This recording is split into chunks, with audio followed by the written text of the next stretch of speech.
महायुद्ध के 100 दिन, परमाणु बटन दबाएंगे पुतिन।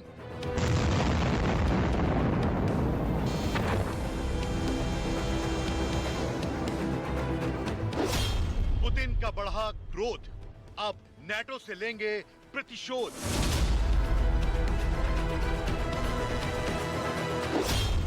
नेटो को धमकाया, एटमी प्लान बताया।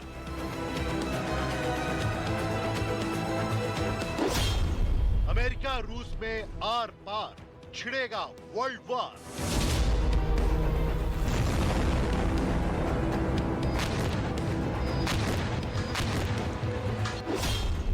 वर्ल्ड वॉर की टेंशन, पुतिन से डरे बाइडेन।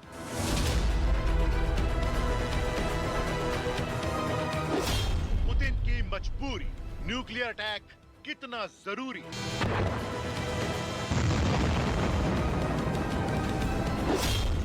अमेरिकी हथियार, यूक्रेन करेगा पलटवार।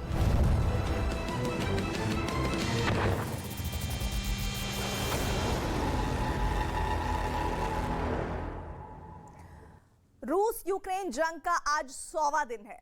100 दिन 100 कहानियों के जरिए न्यूज 18 इंडिया आज दिन भर आपको ये स्पेशल कवरेज रूस यूक्रेन युद्ध से जुड़ी हुई दिखा रहा है।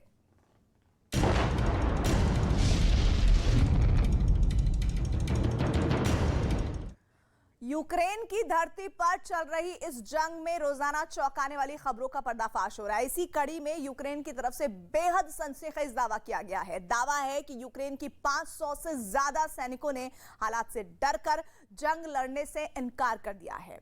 तो सच क्या है? रूस के सैनिकों ने यह कायरता भरा कदम उठाया है या फिर यह यूक्रेन का कोई नया प्रोपेगेंडा है?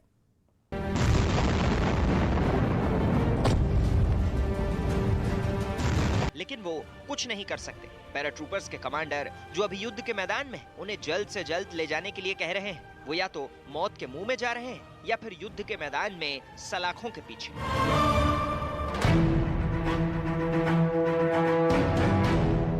दरअसल इस व्हाट्सएप चैट को लेकर दावा यूक्रेन की तरफ से किया गया है। यूक्रेन के इस दावे में कितना दम है ये कहा नहीं जा सकता, लेकिन ये पहली बार भी नहीं है जब यूक्रेन ने रूसी सैनिकों को दुनिया के सामने कमजोर साबित करने की कोशिश की है। इससे पहले भी यूक्रेन रूस को लेकर बड़े बड़े दावे करता आया है। यूक्रेन के मुताबिक रूस पहले ही इस जंग को मनोवैज्ञानिक रूप से हार चुका है। यूक्रेन दावा करता रहा कि जंग के दौरान रूसी सैनिकों और कमांडरों में विद्रोह हो चुका है। यूक्रेन लगातार कह रहा है कि रूस की जीत के दावे झूठे हैं। इतना ही नहीं, यूक्रेन ये भी कहता आया है कि रूसी सैनिक अपने कमांडरों के आदेश की अनदेखी कर रहे हैं।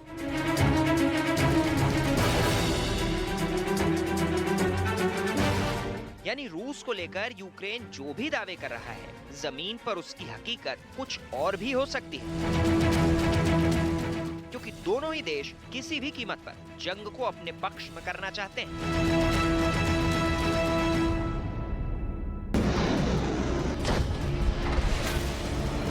रूस यूक्रेन जंग के 100 दिन बाद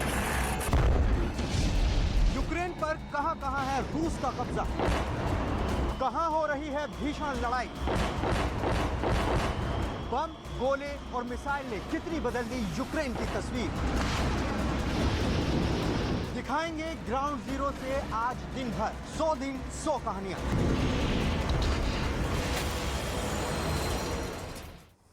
रूस और यूक्रेन के बीच पिछले करीब 100 दिनों से युद्ध लगातार हो रहा है। ऐसे में यूक्रेन को बड़ी तादाद में बुनियादी नुकसान उठाना पड़ रहा है। इस बीच यूक्रेन के राष्ट्रपति वोलोदिमीर ज़ेलेंस्की ने एक बयान जारी किया है। रूस उनके देश के लगभग 5वें हिस्से को नियंत्रित कर रहा है, जिसके मुताबिक जो ज़ेलेंस्की कह रहे हैं, यूक्रेन का 20% इलाका रूस के कब्जे में है। ज़ेलेंस्की ने कहा है कि यह इलाका बेल्जियम और नीदरलैंड से बड़ा क्षेत्र है।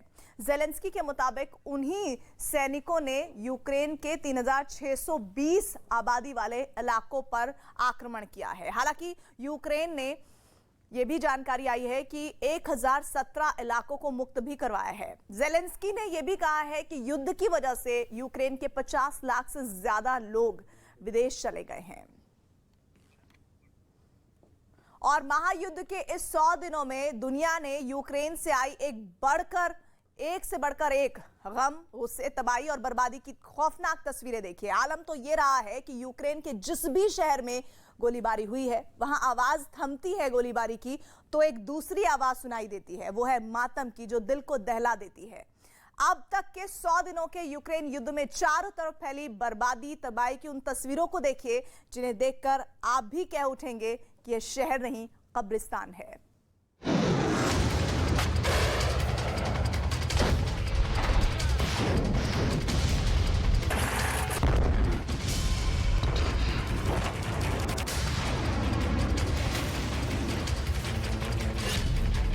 यूक्रेन जंग के 100 दिन,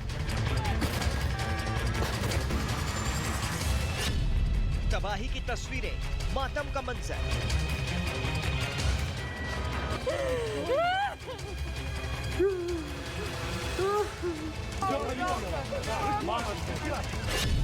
टूटे आशियाने, बर्बाद जिंदगानी, यूक्रेन के कब्रिस्तान।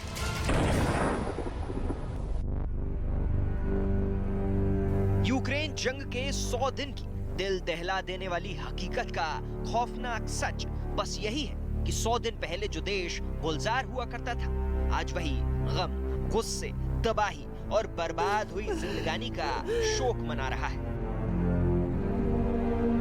आलम यह है कि यूक्रेन के अलग अलग शहरों में बस तबाही के ही निशान दिखाई दे रहे हैं। यूक्रेन में फैली चारों तरफ तबाही और बर्बादी की तस्वीरों को देखकर लगता है कि यह शहर नहीं बल्कि कब्रिस्तान है।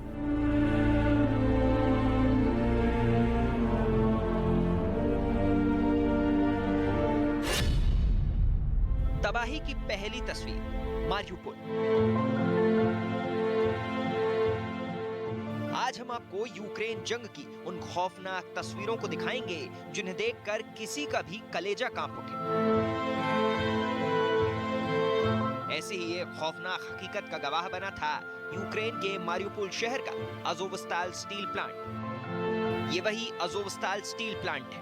तस्वीरों में नजर आ रहे ये लोग रूस की उस इन्वेस्टिगेटिव कमेटी के मेंबर हैं जो इस बात का पता लगाने की कोशिश कर रहे हैं कि आखिर एक लंबे वक्त तक कैसे यूक्रेन की अजोव बटालियन ने यहाँ छिपकर उनका मुकाबला किया था, जो कि जंग के शुरुआती दिनों से ही मारियुपोल शहर रूस के निशाने पर था। लिहाजा रूसी फौज के हमलों का कहर अजोवस्ताल प्लांट पर भी बरसा था। फिलहाल ये प्लांट एक खंडहर से ज्यादा कुछ भी दिखाई नहीं देता।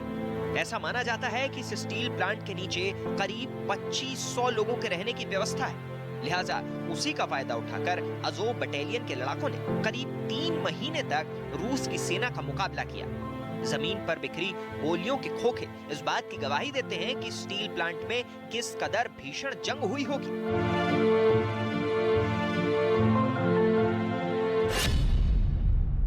अजोवस्ताल में अग्निवर्षा।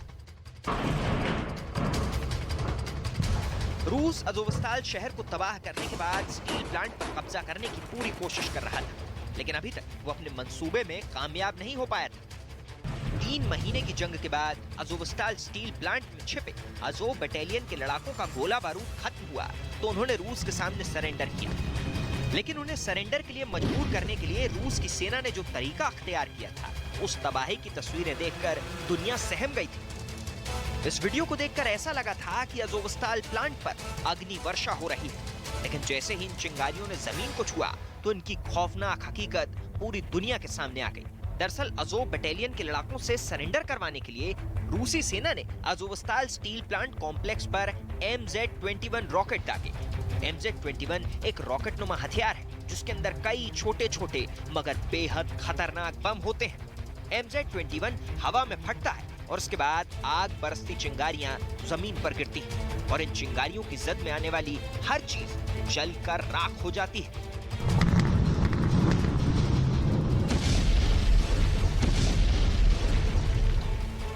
अजोवस्ताल स्टील प्लांट उस मारियुपोल शहर में था जो रूस के लिए एक रणनीतिक और सामरिक अहमियत रखता है। लिहाजा मारियुपोल पर कब्जा करने के लिए रूस ने भीषण हमला बोला था। रूस के हमले में शहर का 90% से ज्यादा हिस्सा मिसाइलों और बमों की भेंट चढ़ गया। शहर की ज्यादातर रिहायशी इमारतें इस भयानक जंग में ध्वस्त हो गई।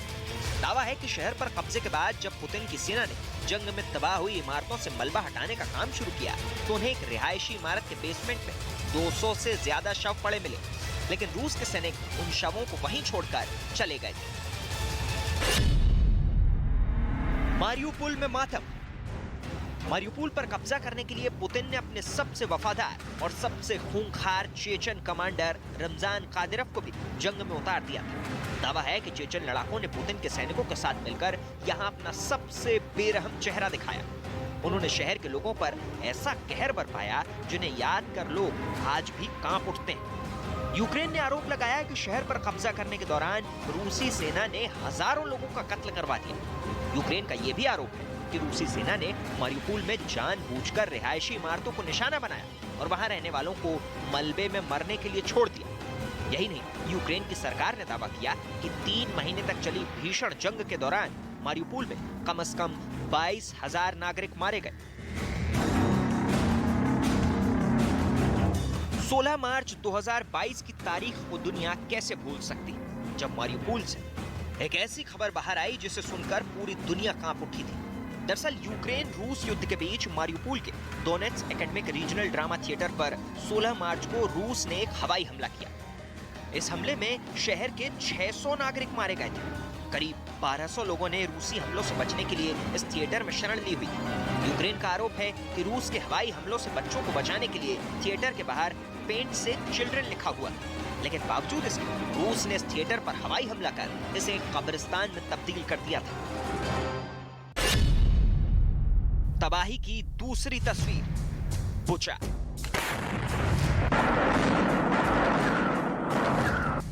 यूक्रेन की राजधानी कीव जंग के पहले दिन से ही रूस के निशाने पर थी और बुचा शहर कीव से महज 60 किलोमीटर की दूरी पर है। लिहाजा ये शहर रूस की सेना के कहर का शिकार बन गया। कीव की तबाही रूस का टारगेट था और यूक्रेन में नरसंहार की शुरुआत बुचा से हुई। यूक्रेन का आरोप है कि बुचा में रूस की सेना ने बर्बरता की सारी हदें तोड़ दी थी।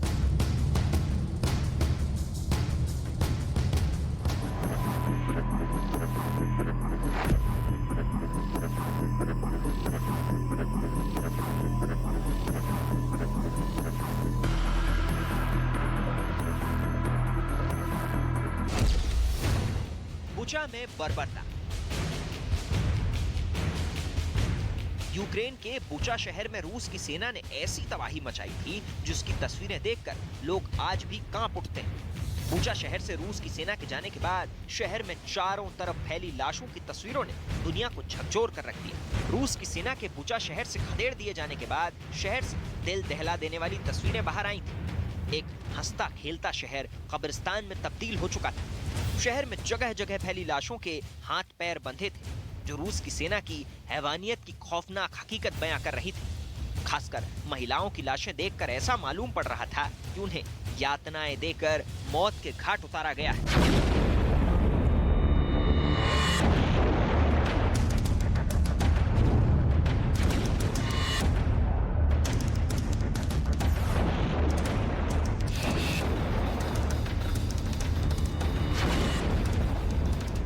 रूसी सेना करीब 1 महीने तक इस शहर में डेरा डाले हुए थी।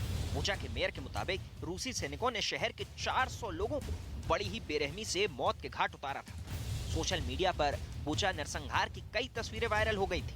बुचा में हुए कत्लेआम के लिए यूक्रेन ने रूस की सेना के कमांडर अज़ातबेक ओमुरबेकोव पर आरोप लगाया था। अज़ातबेक ओमुरबेकोव को दुनिया भर के अखबारों की हेडलाइंस में बुचर ऑफ बुचा कहा गया था।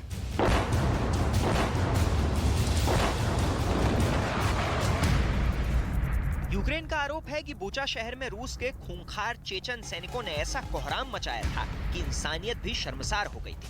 बुचा नरसंहार की तस्वीरें सामने आने के बाद यूक्रेन के राष्ट्रपति ने तो रूस पर यह आरोप लगाते हुए कहा था कि रूसी सेना महज 40 दिनों के अंदर बुचा शहर को कब्रिस्तान में बदल चुकी है।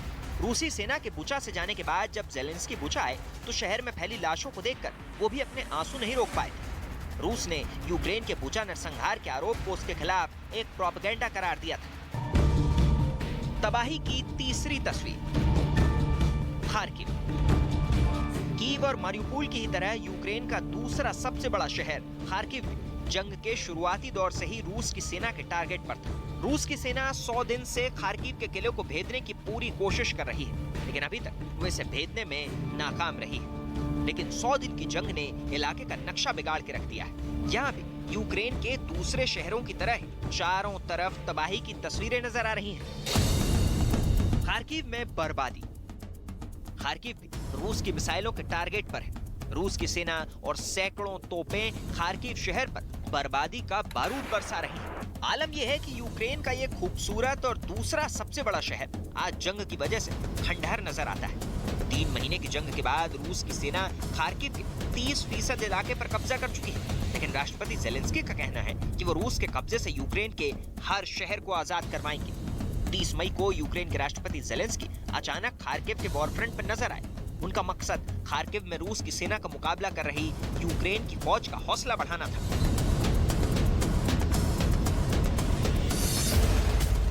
जंग की ये तस्वीरें भी यूक्रेन के खार्किव इलाके से सामने आई हैं। इस वीडियो को यूक्रेनी सेना ने जारी किया है। यूक्रेनी सेना के मुताबिक वीडियो में दिख रही गोलाबारी दरअसल उनकी सेना का रूसी सेना के हमले का जवाब है। यूक्रेन के मुताबिक रूसी सेना ने खार्किव में यूक्रेनी फौज पर हमला किया था, लेकिन उनके सैनिकों ने स्टिंगर और जेवलिन मिसाइलों की मदद से रूसी सेना को पीछे धकेल दिया। इसके अलावा यूक्रेन के बॉर्डर गार्ड सर्विस का आरोप है कि रूस की सेना ने खार्किव शहर पर क्लस्टर बम बरसाए। अपने आरोप को साबित करने के लिए उन्होंने रूस की सेना के हमले के बाद का वीडियो भी जारी किया।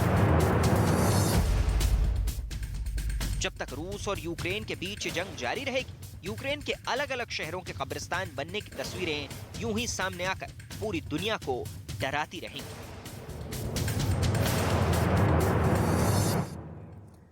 बुलेटिन में अब आपको दिखाते हैं यूक्रेन रूस महायुद्ध से जुड़ी 10 बड़ी खबरें। यूक्रेन रूस जंग के 100 दिन पूरे होने के बाद अमेरिका ने रूस पर नए प्रतिबंध लगाने का ऐलान किया है। नेटो महासचिव ने व्हाइट हाउस में राष्ट्रपति जो बाइडेन से मुलाकात भी की है। युद्ध के 100 दिन पूरे होने पर यूक्रेन ने बड़ा दावा किया है। ड्रग की वजह से युद्ध में लड़ने से 507 सैनिकों ने मना कर दिया। यूक्रेन ने एक चार्ट दिखाकर यह दावा किया है। यूक्रेन की मदद के लिए स्वीडन आगे आया है। स्वीडन यूक्रेन को एंटी शिप मिसाइल और एंटी टैंक हथियार देगा। इसके साथ ही यूक्रेन को राइफल भी स्वीडन देगा।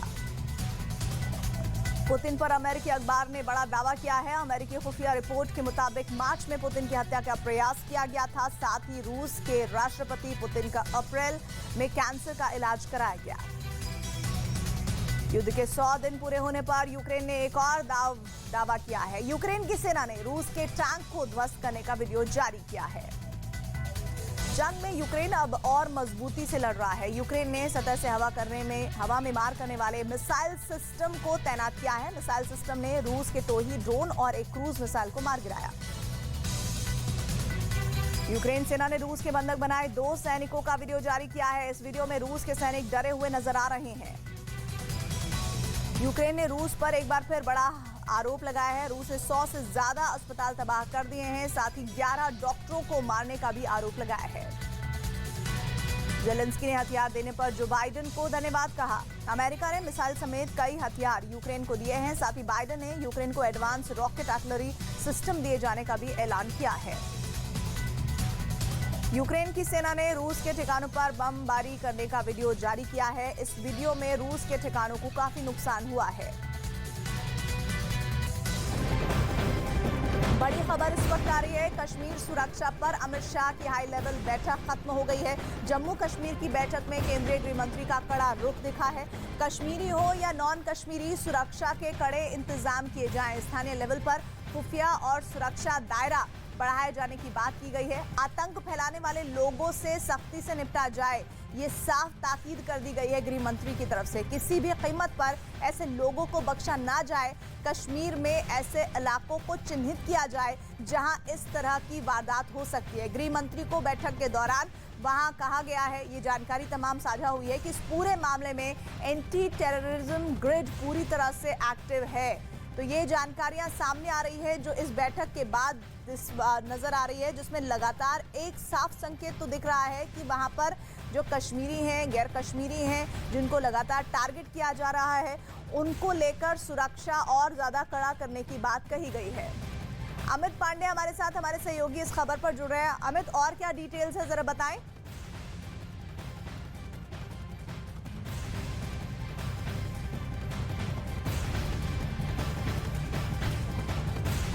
अमित, शायद आपको आवाज नहीं पहुंच रही है। अगर आप पहुंच रही है तो बताइए, और क्या बैठक खत्म होने के बाद डिटेल्स हैं? और किया है कि किसी भी तरीके से जो में सुरक्षा है, जो लोग रह रहे हैं, माइनॉरिटीज हैं या फिर बाहर से आए लोग हैं, उन पर भरोसा कायम रखा जाए, वो भरोसा कायम रखें। और दूसरी चीज है, एंटी टेररिज्म ग्रिड को पूरी तरीके से सक्रिय रखा जाए, यानी कि जैसे ही आतंकी वारदात करते हैं तो उनको उसी अंदाज में माकूल जवाब दिया जाए। तो जितनी भी सुरक्षा एजेंसियां हैं, उन्होंने अपने अपने स्तर से गृह मंत्री को जानकारी दी, आश्वस्त किया कि घाटी में सुरक्षा के हालात किसी भी तरीके से बिगड़ने नहीं देंगे, दुरुस्त किए जाएंगे कीमत पर। ठीक है अमित, शुक्रिया। तो जम्मू कश्मीर में सुरक्षा दायरा बढ़ाने की बात की गई है। एंटी टेररिज्म जो ग्रिड है उसे पूरी तरह से एक्टिव करने की बात की गई है। कश्मीर पर किसी भी तरह की कोताही ना बरती जाए, ये गृह मंत्री ने आदेश दिया है। बुलेटिन में अब आपको दिखाते हैं कश्मीर में टारगेट किलिंग से जुड़ी हुई 10 बड़ी खबरें। कश्मीर में सुरक्षा हालात पर गृह मंत्री अमित शाह की अहम बैठक खत्म हो गई है। बैठक में अजीत डोभाल, उपराज्यपाल मनोज सिन्हा और सेना प्रमुख मौजूद रहे।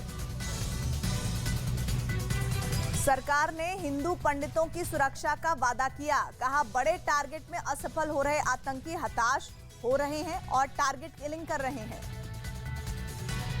सरकार ने बाहरी कर्मचारियों का घाटी से किया तबादला। सुरक्षा के मद्देनजर किया गया फैसला। सूत्रों के हवाले से खबर। जम्मू कश्मीर में मजदूर की हत्या पर बिहार के श्रम मंत्री जीवेश मिश्रा का बयान। आतंकियों की कमर टूट चुकी है, इसलिए आतंकी ऐसे हमले कर रहे हैं। विजय कुमार का पार्थिव शरीर पंचतत्व में विलीन। राजस्थान के हनुमानगढ़ में उनके पैतृक गांव में हुआ अंतिम संस्कार। जम्मू कश्मीर के कुलगांव में कल आतंकियों ने बैंक मैनेजर की गोली मारकर हत्या कर दी थी। जम्मू कश्मीर में टारगेट किलिंग पर गौतम गंभीर का बयान। जिस तरह से आम लोगों को निशाना बनाया जा रहा है वो बेहद दुखद है। टारगेट किलिंग पर सख्त कदम उठाए जाएंगे। टारगेट किलिंग पर कश्मीर में कार्यरत जम्मू के शिक्षकों का प्रदर्शन। आतंकियों ने पिछले 22 दिनों में 8 टारगेट किलिंग की। कश्मीर में हिंदुओं की मौत पर छत्तीसगढ़ के सीएम भूपेश बघेल ने केंद्र पर साधा निशाना। बोले, इसकी जिम्मेदारी कौन लेगा? 370 हटाए जाने को लेकर भी उठाए सवाल। कश्मीरी हिंदू की सुरक्षा के लिए प्रियंका चतुर्वेदी ने अमित शाह को लिखा पत्र। हिंदुओं और कश्मीरी पंडितों की सुरक्षा बढ़ाने की मांग। महाराष्ट्र एटीएस की जम्मू कश्मीर में बड़ी कार्रवाई। एटीएस ने एक संदिग्ध आतंकी को गिरफ्तार किया। महाराष्ट्र एटीएस चीफ का खुलासा, सोशल साइट के जरिए लोगों को फंसाने की करता था साजिश।